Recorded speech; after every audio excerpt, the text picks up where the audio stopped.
Notre trésor.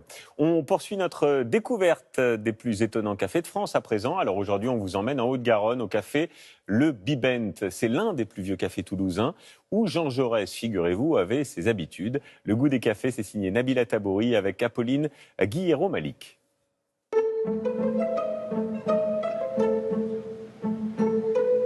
À Toulouse, le Capitole règne en majesté sur la place. À quelques pas de là, un autre temple, le Bibent. Café presque bicentenaire, il est connu de tous. Et chaque matin, Valentin Noël, le serveur limonadier, réveille ses dorures. Café, which kind? Noisette, too? Ok, please pour. Mon Mika, je te prends 2 noisettes, s'il te plaît. Le premier client, il faut comme le dernier, mais les premiers, je trouve qu'il faut vraiment avoir cet élan de sympathie, professionnalisme, bonne humeur. On est une brasserie réputée un peu sur Toulouse. Et si on fait pas ça, voilà, on a un certain standing quand même à respecter. On est place du Capitole au Bibent. On n'est pas chez Lulu Crêperie. Une institution avec ses clients fidèles, présents dès l'ouverture. Je viens parce que le café est excellent. Il y a un petit chocolat avec qui n'est pas partout. Et on a des serveurs qui sont adorables, qui nous connaissent bien, voilà. J'aime bien, on se sent chez soi. Le café est bon à boire et le café est aussi joli à regarder. Donc c'est un lieu de spectacle. Et un monument historique. C'est Aline Thomasan qui l'a classé il y a presque 50 ans. Aujourd'hui, la retraitée du ministère de la Culture ne se lasse jamais du spectacle. Alors là, je vais chausser mes lunettes d'historienne de l'art. Magnifique. Ça, c'est somptueux. L'impression quand on entre ici, c'est qu'on est valorisé par le décor quand même. On n'est pas écrasé, alors que le décor est quand même surabondant. Hein. C'est-à-dire qu'on se trouve honoré d'être dans cet endroit. Voilà, tout simplement, on est quelqu'un. Faute d'archives, l'ouverture du Bibent serait datée de 1843. Sa décoration est inspirée des brasseries parisiennes de l'époque. On est furieusement Napoléon III. On va trouver énormément de stucs, énormément de corniches. Ici, par exemple, ces décors architecturés. Les Atlantes, ça c'est très significatif. Pour amortir finalement tous ces décors dorés, on a des peintures très légères, très aquarellées.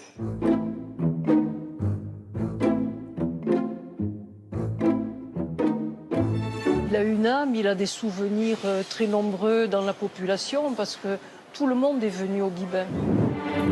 La brasserie est le témoin de près de 2 siècles d'histoire. L'attentat contre l'archiduc François Ferdinand y aurait été préparé par 2 étudiants serbes. Elle comptait aussi d'illustres clients. Jean Jaurès y avait ses habitudes. Antoine de Saint-Exupéry aimait y venir avec ses amis aviateurs. L'âge d'or du Bibent, avant sa période sombre. Dans les années 70, les dorures, les peintures disparaissent, totalement recouvertes de multiples couches de peinture. C'était vraiment terne et surtout très foncé. Et celui qui lui a redonné son lustre, c'est Thierry Holdac. Cet homme d'affaires a racheté la brasserie, l'a fermée durant 2 ans pour travaux. Il y avait 7 couches de peinture. Et elles sont montées, il y a eu 6 mois de travaux, ne serait-ce que sur le plafond. On a trouvé des dessins, des peintures pastel, les angelots que vous voyez, apparaissait le nez, la chevelure, quelques mains. Mais ça devait être incroyable. Ouais, trouver 2 siècles d'histoire, ça touche. Des travaux titanesques qui ont coûté près de 2 millions d'euros. Thierry Holdac aurait pu transformer le café en boutique ou en agence bancaire. Il a toujours refusé, préférant perpétuer l'histoire du lieu. Moi, je crois qu'on s'y sent bien. Et, enfin, moi, j'aime ce lieu. Si je ferme les yeux, je pourrais voir des gens en haute forme, en queue de pie, avec les femmes avec de belles toilettes, les carrosses devant. Ouais, je crois que je peux les entendre. Ouais. Aujourd'hui, ce palais du bon goût est aussi devenu celui de la belle assiette. Jean, ça, il ne faut pas que ça soit trop réduit. En cuisine, le chef Johan Gazal est à la tête d'une brigade d'une 20aine de cuisiniers et de pâtissiers. L'armée de l'air, l'armée de terre.